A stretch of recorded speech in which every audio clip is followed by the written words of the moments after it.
Ders 1. Paris lokumları. Louvre'daki kuleyi ziyaret ettiğinizde Fransız mutfağını denemeyi unutmayın.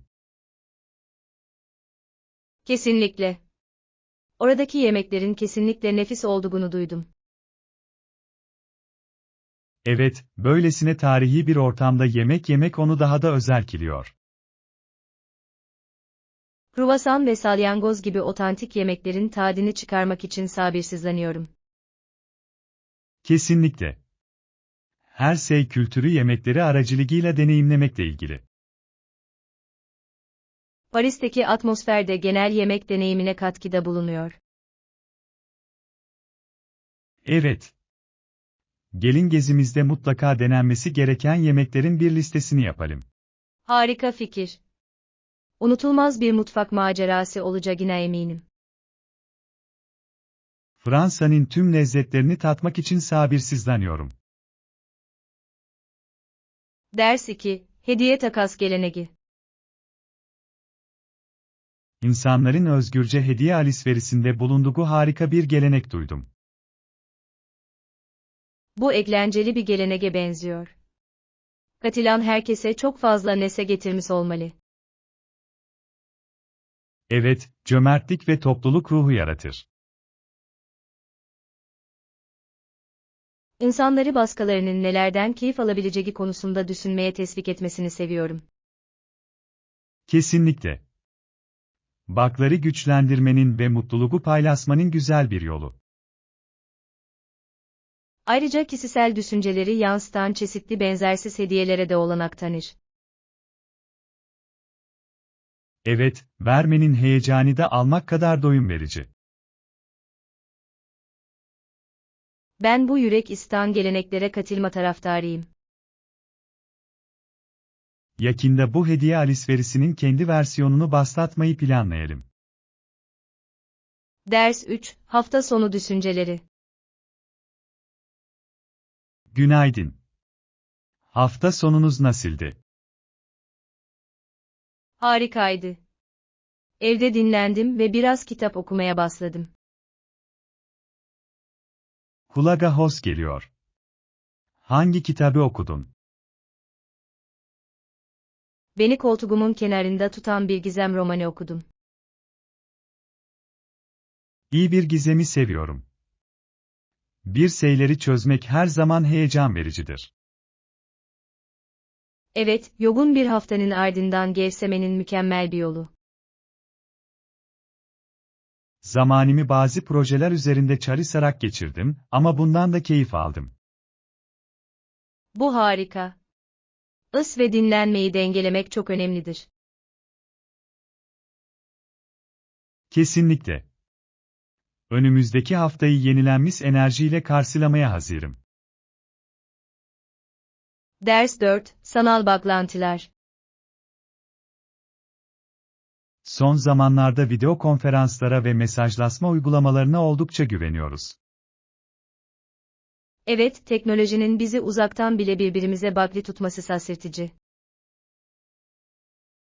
Biliyorum. Sorunsuz bir şekilde işbirliği yapmamıza ve iletişim kurmamıza olanak tanır. Kesinlikle. Günlük rutinlerimizin önemli bir parçası haline geldi. Mesafelere rağmen ilişkileri sürdürmemizi nasıl sağladığını takdir ediyorum. Ben de. Arkadaşlarınızla ve ailenizle iletişim halinde olmak çok önemlidir. Gelecekte bu araçlara daha ne kadar güveneceğimizi merak ediyorum. Düşünmesi büyüleyici. Teknoloji muhtemelen gelişmeye devam edecek. Değişiklikleri benimseyelim ve sanal bağlantılarımızdan en iyi şekilde yararlanalım. Ders 5. Canlı şehir hayatı. Laponya'nın hareketli şehir hayatını deneyimlemeyi hiç düşündünüz mü? Kesinlikle. Oradaki enerji ve kültür inanılmaz derecede çekici. Fransa'da Paris'i veya Japonya'da Tokyo'yu keşfedebilirsiniz, her ikisinin de kendine has bir çekiciliği var. Bu doğru. Her sehir, kentsel yaşama farklı bir bakış açısı sunar. Kesinlikle. Japonya'da gelenek ve modernliğin karışımı büyüleyicidir. Ve Paris'te sanata ve mutfağa kesinlikle karşı konulmaz. Her iki yerde de sokak yemeklerini denemeyi çok isterim, genellikle en iyi kesimdir. Ben de. Yerel lezzetleri deneyimlemek sizi gerçekten kültürün içine çeker. Yakında bir gezi planlayalım. Bu şehirleri keşfetmek bir maceraya benziyor. Ders 6, Oyun teknolojisi. Bu çok etkileyici. Ayrıca akıcı oyun deneyimi için daha hızlı istemcilere sahip olduklarını da duydum. Evet, güçlü bir istemciye sahip olmak oyun deneyimini gerçekten geliştiriyor. Özellikle yüksek aksiyonlu oyunlarda performansta büyük fark yaratıyor. Kesinlikle. Hiç kimse oyunun ortasındayken gecikmeyle uğraşmak istemez. Kabul ediyorum. Grafikler ayrıca daha hızlı istemcilerle çok daha iyi olma eğilimindedir. Evet, canlı renkler ve keskin ayrıntılar oyunu gerçekten sürükleyici kılıyor. Teknolojinin oyun alanında gelişmeye devam etmesinin şaşırtıcı olduğunu düşünüyorum. Kesinlikle. Hem oyun geliştiricileri hem de oyuncular için yeni olanaklar sunuyor. Bundan sonra hangi yenilikçi özelliklerin geleceğini görmek için sabırsızlanıyorum. Ders 7, Deniz ürünleri önerileri. Deniz ürünlerini seviyorum. Buralarda nerede denemeyi önerirsiniz? Limanın yanında hoşunuza gideceğini düşündüğüm serin bir deniz ürünleri restoranı var. Kulağa mükemmel geliyor. Orada yemek yerken manzara muhteşem olmalı. Evet, her gün taze avlanıyorlar, bu da büyük bir fark yaratıyor. İyi bir deniz ürünleri tabağına, özellikle de biraz sarımsaklı tereyağına karşı koyamıyorum. Kesinlikle. Balık seviyorsanız ızgara somon da mutlaka denemelisiniz. Bunu düşündükçe acıkıyorum. Yakında oraya gidelim. Kesinlikle. Unutamayacağımız enfes bir mutfak deneyimi olacak. Tüm bu lezzetli lezzetlerin tadını çıkarmak için sabırsızlanıyorum. Ders 8, Günlük rutin. Yeni bir rutine başladığımdan beri gün boyu kendimi kesinlikle daha güçlü ve enerjik hissediyorum. Bu harika. Tutarlı bir rutin genel refahınızı gerçekten artırabilir. Evet, düzenli egzersiz ve sağlıklı beslenmenin bu kadar fark yaratması şaşırtıcı. Kabul ediyorum.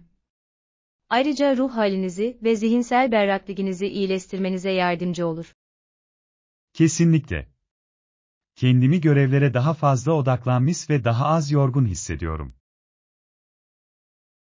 Bunu duymak ilham verici. Rutininize ne tür aktiviteler dahil ediyorsunuz? Kardiyoyu kuvvet antrenmanıyla karıştırıyorum, işleri ilginç ve dengeli tutar. Bu sağlam bir yaklaşım. Bir ara bazı antrenmanlarda size katılmayı çok isterim. Kesinlikle.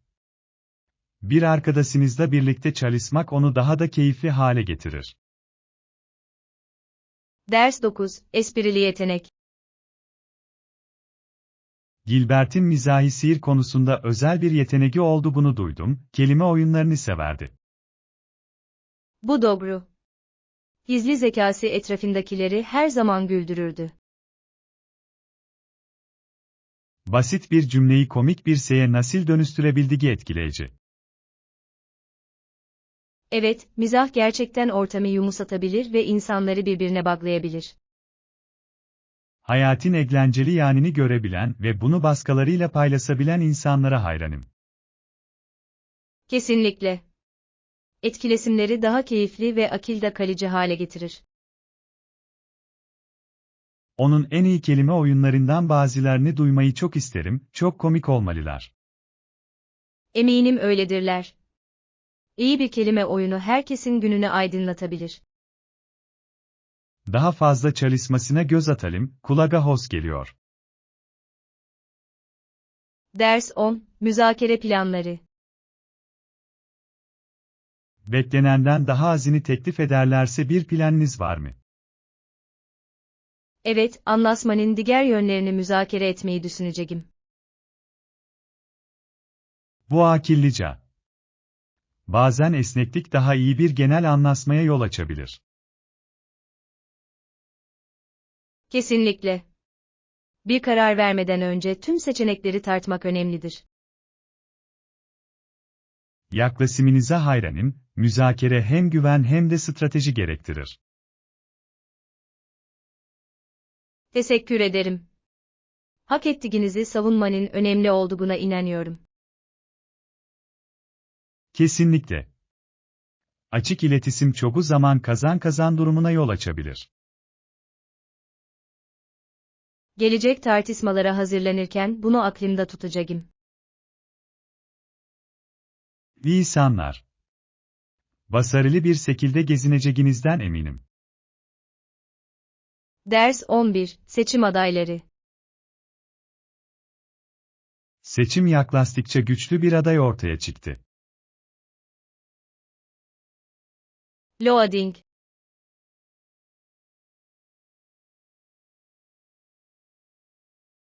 Önde gelen cumhuriyetçiler ön seçimlerde kimi destekleyecekleri konusunda endişeliydi. Bu doğru.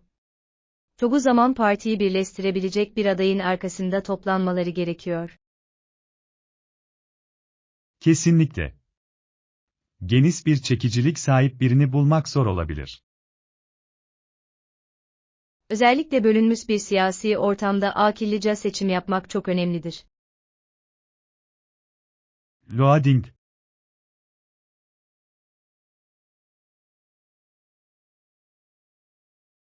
Loading.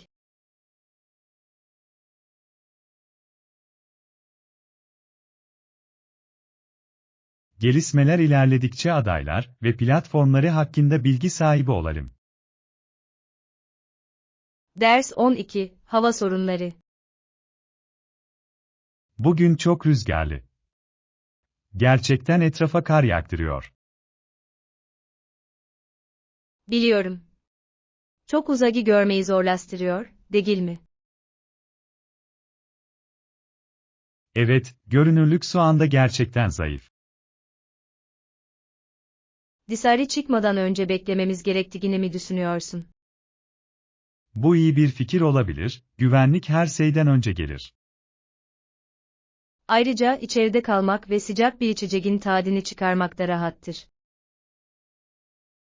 Kesinlikle.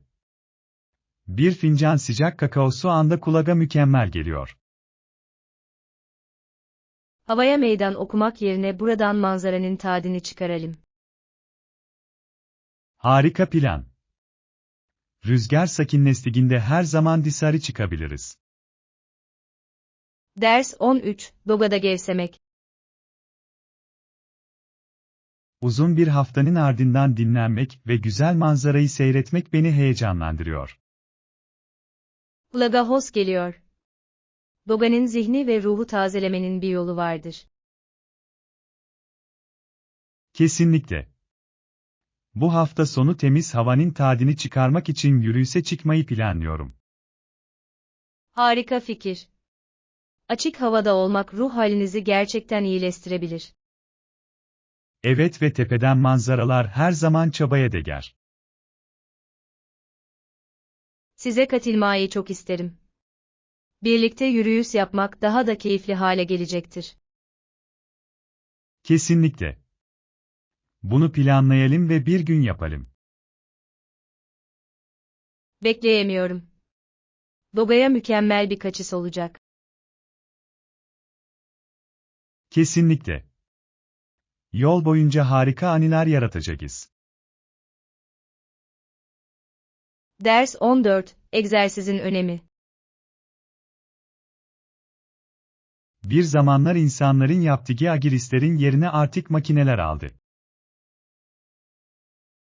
Evet, ancak buna rağmen saklıklı kalmak için egzersiz hala gereklidir. Kesinlikle. Agilistleri makineler yaparken bizim vücudumuzu aktif tutmamız gerekiyor. Kesinlikle. Düzenli egzersiz birçok saklık sorununu önleyebilir ve ruh halimizi iyileştirebilir. Kabul ediyorum. Fiziksel aktivitenin genel refahimizi nasıl artırabileceği büyüleyici. Evet, ayrıca uzun bir günün ardından stresi azaltmak için de harika bir yol olabilir. Kesinlikle. Hareketi günlük hayatımıza dahil etmenin yollarını bulmak çok önemlidir. Gelin birlikte düzenli bir egzersiz rutini oluşturalım, eğlenceli olabilir. Bu bir plana benziyor. Birlikte birbirimize aktif kalma konusunda motive edebiliriz. Ders 15, yolu keşfetmek. Yakındaki parkta kontrol etmemiz gereken güzel bir parkur var. Kulağa harika geliyor.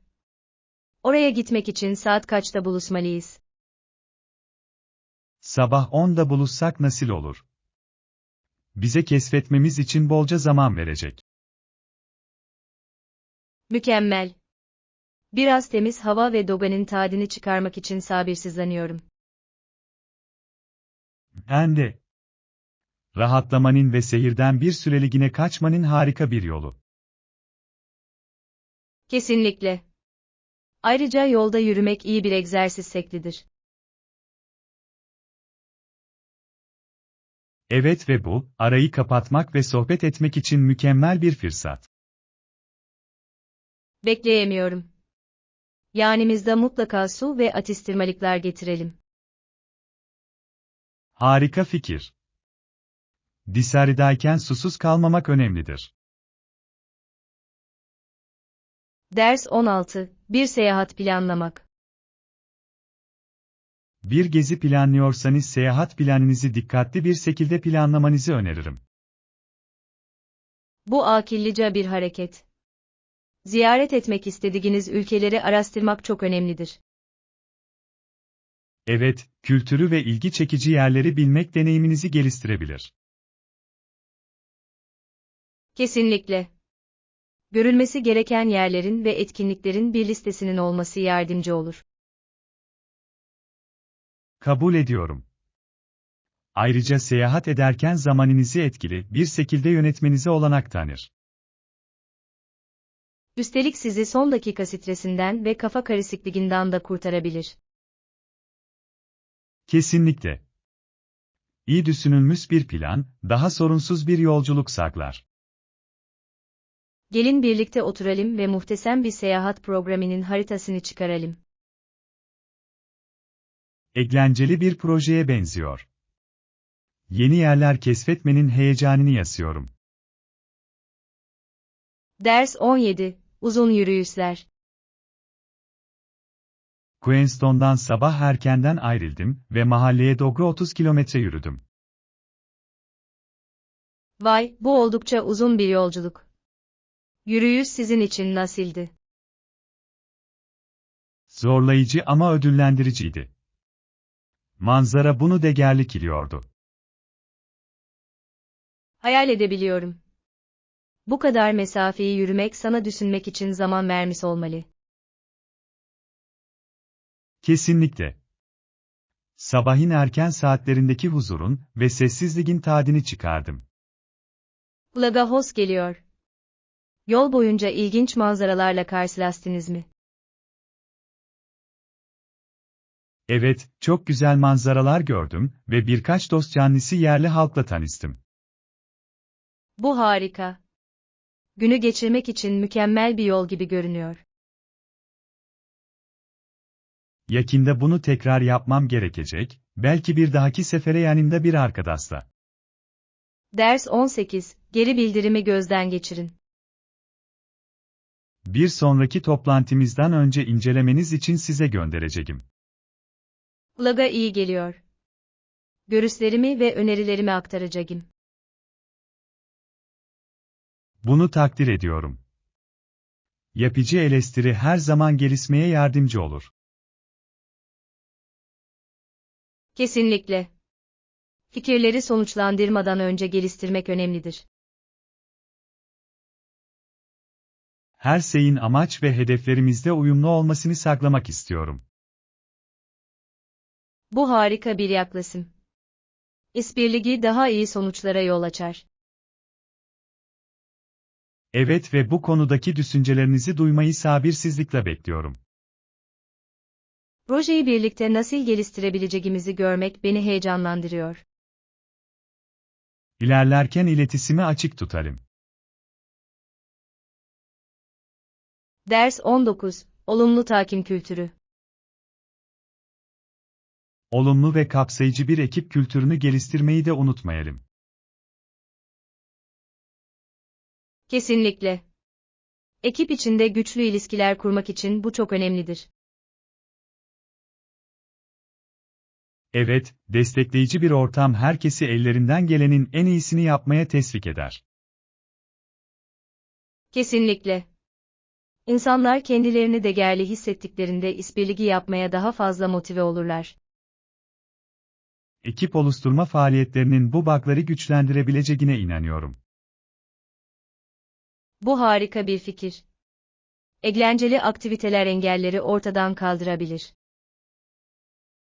Evet ve ekip üyeleri arasında kalıcı anıların oluşmasına yardımcı olurlar.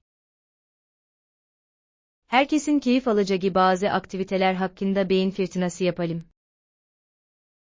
Bu çabaların ekip dinamiklerimizi nasıl geliştirebileceğini görmek beni heyecanlandırıyor.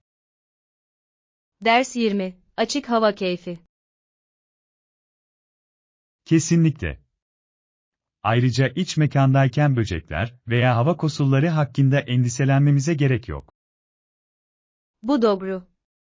Faaliyetlerimiz için kontrollü bir ortama sahip olmak güzel. Evet ve dikkatimiz dağılmadan eğlenmeye odaklanmamızı sağlıyor. Kesinlikle. Ekip için heyecan verici oyunlar veya atölye çalışmaları planlayabiliriz. Bu fikri seviyorum. Herkesi meşgul edecek ve motive edecek. Ayrıca iç mekan aktiviteleri de açık hava etkinlikleri kadar keyifli olabilir. Kesinlikle. Yaratıcılık herhangi bir alanı eğlence alanına dönüştürebilir. Bu etkinlikleri yakında planlamaya başlayalım. Herkesin fikirlerimize nasıl tepki vereceğini görmek için sabırsızlanıyorum. Ders 21, Kıyı balıkçılığı. Deniz feneri en belirgin yapı olduğundan manzara nefes kesicidir. Gerçekten öyle. Ayrıca bölgede somon balığı da dahil olmak üzere çok çeşitli balıklar avlanmaktadır. Bu harika. Balıkçılık meraklıları için popüler bir yer olsa gerek. Kesinlikle. Birçok kişi sadece harika balıkçılık fırsatlarını deneyimlemek için burayı ziyaret ediyor. Nedenini anlayabiliyorum. Aktivite ve güzel manzaraların mükemmel bir karışımı. Evet ve yerel restoranlar o gün yakalanan taze balıkları servis etmelidir. Kesinlikle. Okyanus manzarası eşliğinde taze deniz ürünleri yemek kulağa hoş geliyor. Bir gün oraya gitmeyi ve balık tutmayı denemeyi çok isterim. Bir gezi planlayalım, birlikte Dogan'ın tadını çıkarmanın harika bir yolu olurdu. Ders 22, Seyir hayatı maceraları.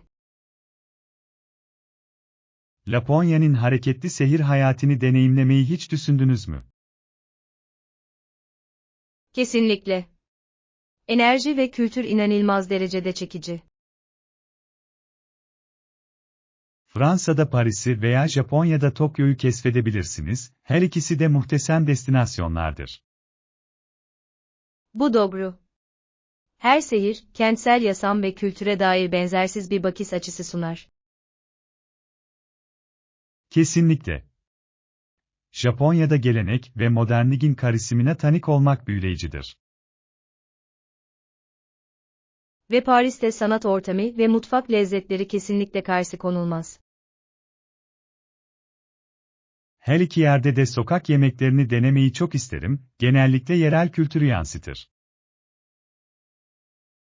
Ben de. Yerel lezzetleri deneyimlemek seyahat deneyimini gerçekten arttırıyor. Gelin yakın zamanda bu şehirlerden birine bir gezi planlayalım, bir maceraya benziyor. Ders 23, oyun yükseltmeleri. Bu çok etkileyici. Ayrıca akıcı oyun deneyimi için daha hızlı istemcilere sahip olduklarını da duydum. Evet, güçlü bir istemciye sahip olmak oyun deneyimini gerçekten geliştiriyor.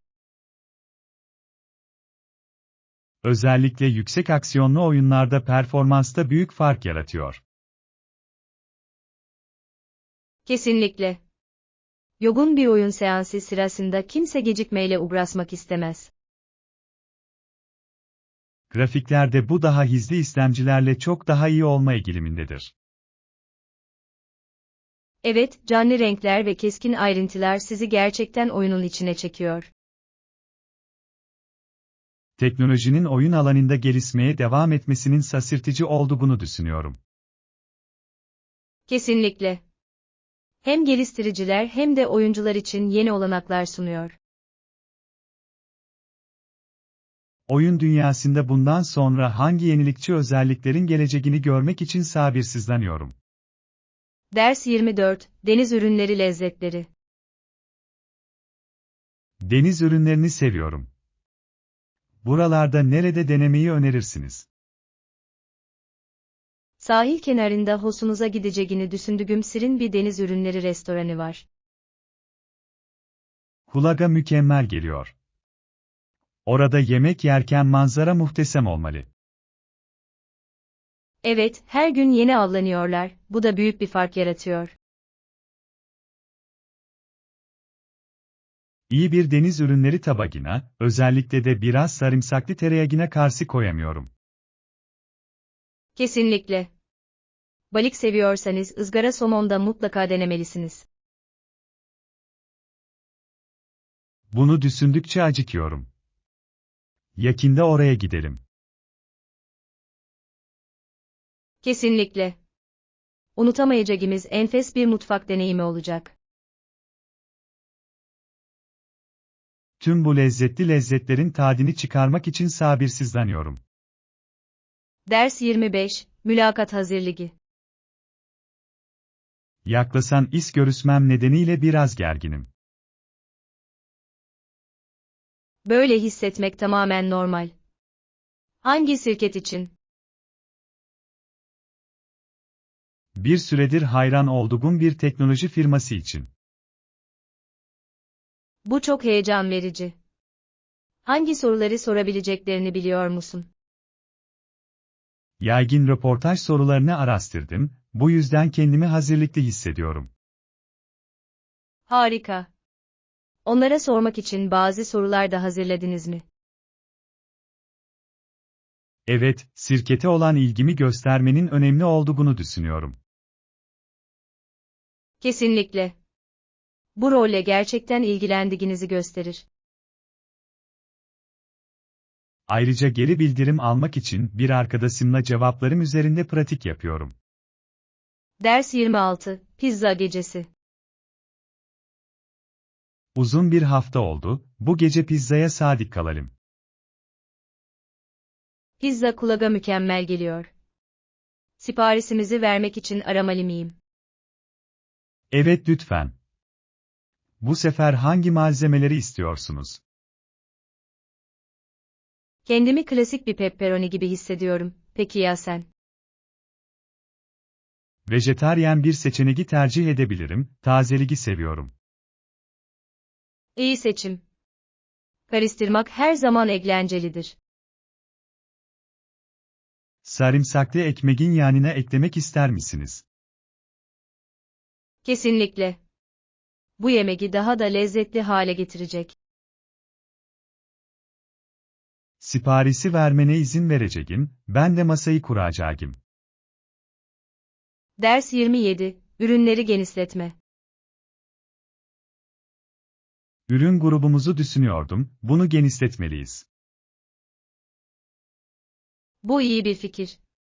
Daha fazla müşteri çekmenize yardımcı olacaktır. Kesinlikle. Sizce hangi yeni ürünleri tanıtmalıyız? Belki bazı çevre dostu ürünler. Şu anda çok popülerler. Bu fikri seviyorum. Sürdürülebilirliği olan bakliliğimizle uyumludur. Ayrıca çevreye önem verdiğimizi gösterir. Kesinlikle. Bunu sorumlu bir seçim olarak pazarlayabiliriz. Ve bu bizi rakiplerimizden ayıracaktır. Daha fazla fikir için beyin fırtınası yapalım ve bir teklif oluşturalım. Ders 28. Sabırlık önemlidir. Her şey yolunda giderken saklığımıza dikkat etmek çok önemlidir. Tamamen katılıyorum. Hem fiziksel hem de zihinsel sabırlık önemlidir. Bu zamanlarda saklıklı kalabileceğimizi düşündüğünüz bazı yollar nelerdir? Düzenli egzersiz ve dengeli beslenme büyük bir fark yaratabilir. Kesinlikle. Ayrıca yeterince uyumak da çok önemlidir. Evet, ayrıca rahatlamak ve gevşemek için de zaman bulmalıyız. Kesinlikle. Ruh sağlığı da en az fiziksel sağlık kadar önemlidir. Birlikte bir saklikli yaşam rutinine bile başlayabiliriz. Kulağa harika geliyor. Birbirimize destek olmak için bir plan yapalım. Ders 29. İletişim zorlukları. Farklı bir ülkeden biriyle tanıştım ve büyüleyiciydi. Kulağa ilginç geliyor. Konuşma nasıl geçti? Sorularımıza biraz zorlansa da İngilizce cevap verdi. Bu çok etkileyici. İletişim kurmaya çalışması harika. Evet, bu onun bizimle bağlantı kurma isteğini gösterdi.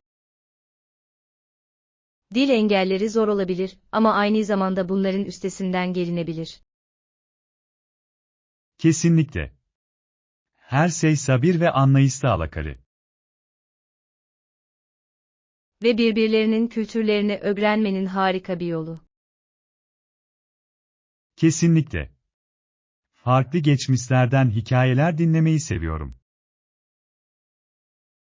Ders 30. Siyasi umut.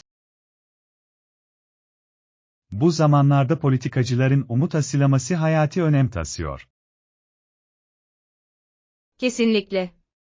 İnsanların geleceğe umutla bakması gerekiyor. Bu doğru, umut olmadan ilerlemeye inanmak zordur. Evet, liderler insanları ortak hedefler doğrultusunda birleştirmeye odaklanmalıdır. Kesinlikle. İşbirliği olumlu değişime yol açabilir. İletişimde şeffaflık vatandaşlarda güven oluşturabilir. Kesinlikle. Halkı gerçekten dinleyen liderlere ihtiyacımız var. Herkes için daha parlak bir gelecek yaratmak açısından bu çok önemli. Umarım daha fazla politikacı rollerinin öneminin farkına varır. Ders 31. Toplantı planları. Projeyle ilgili tartışılacak pek çok önemli sorumuzun olduğunu düşünüyorum. Mükemmel. Toplantıyı önümüzdeki haftanın bahsine ayarlayalım, böylece her şeyi ele alabiliriz. Pazartesi kulağa nasıl geliyor? Öğleden sonra boş olabilirim. Pazartesi benim için ise yarıyor ama eğer mümkünse sabahı tercih ederim. Tabii, o zaman sabah 10 diyelim. Ayrıntıların üzerinden geçmek için bize bolca zaman veriyor. Harika. Önemli hiçbir şeyi kaçırmadığımızdan emin olmak için bir gündem hazırlayacağım. Sağlam bir plana benziyor. Organizasyonunuzu takdir ediyorum, takıma gerçekten yardımcı oluyor. Teşekkür ederim. İyi yapılandırılmış bir toplantının daha iyi sonuçlara yol açacağına inanıyorum. Kesinlikle. Aklımızdaki tüm soruları birlikte çözmeye can atıyorum. Ders 32, Çeşitlilikte Birlik. Üstü muhalefeti ve liberaller de dahil olmak üzere topluluğumuzdaki tüm sesleri temsil etmemiz çok önemli. Evet, milletimizin ilerlemesi için birlik şarttır ve birlikte çalışmamız gerekiyor. Farklı gruplar arasında daha iyi işbirliğini nasıl teşvik edebileceğimizi düşünüyorsunuz? Açık diyalogların ve ortak hedeflerin aramızdaki boşlukları kapatmaya yardımcı olabileceğine inanıyorum. Bu harika bir nokta. Belki topluluk forumları düzenlemek bu tartışmaları kolaylaştırabilir. Kesinlikle. Herkesin görüşlerini ifade etmesine ve duyulduğunu hissetmesine olanak tanır. Katılıyorum ve bu aynı zamanda karşılaştığımız ortak sorunlara yönelik yenilikçi çözümlere de yol açabilir. Evet, ve birliğimizi sergileyerek başkalarına değişim hareketine katılma konusunda ilham verebiliriz. Birlikte ulusumuzun gücünü ve çeşitliliğini gerçekten temsil edebiliriz. Ders 33, Bahçe Düzleri. Bahçe projeniz için gerçekten heyecanlıyım. Gelişmesini görmek muhteşem olacak. Teşekkür ederim. Aylardır bunu planlıyordum ve çiçeklerin açtığını görmek için sabırsızlanıyorum. Bahçenize hangi bitkileri dahil edeceğinize karar verdiniz mi? Evet, biraz canlı ayçiçeği ve fesleğen ve nane gibi birkaç bitkiyle başlamayı düşünüyorum. Kulağa harika geliyor. Ayçiçekleri çok neşelidir ve taze otlar yemek pişirmek için harika olacaktır. Kesinlikle. Ayrıca dinlenebileceğim ve doganın tadını çıkarabileceğim huzurlu bir alan yaratmak istiyorum. Mutlaka bir bank ya da küçük bir oturma alanına yer vermelisiniz. Gevşemek için mükemmeldir. Harika fikir. Kendimi şimdiden güzel çiçeklerle çevrili bir halde çay yudumlarken hayal edebiliyorum. Bahçenizin geliştiğini görmeyi ve tüm bahçecilik maceralarınızı duymayı sabırsızlıkla bekliyorum. Ders 34, Kilit Bardak Gizemi. Az önce ne olduğuna inanamayacaksın. Mutfakta kirik bir bardak buldum. Ah hayır. En sevdiğin şey miydi? Bu nasıl oldu? Benim değil. Kardeşim bunu yapmadığını söyledi ve kız kardeşim de bunun onun hatası olmadığı konusunda ısrar etti. Bu klasik bir suçlama vakasına benziyor. Cevap olarak ne dedin? Onu bulanın ben olduğumu söyledim ama nasıl kirildiği hakkında hiçbir fikrim yoktu. Herkesin masum olduğunu iddia etmesi her zaman zordur. Anladın mı? Henüz değil. Gerçeği ortaya çıkarmak için küçük bir soruşturma başlatmayı düşünüyorum. Bu eğlenceli olabilir. Belki bu süreçte gizli bir aile sırrını keşfedeceksiniz. Kim bilir? ama en azından günümüze biraz heyecan getirecek.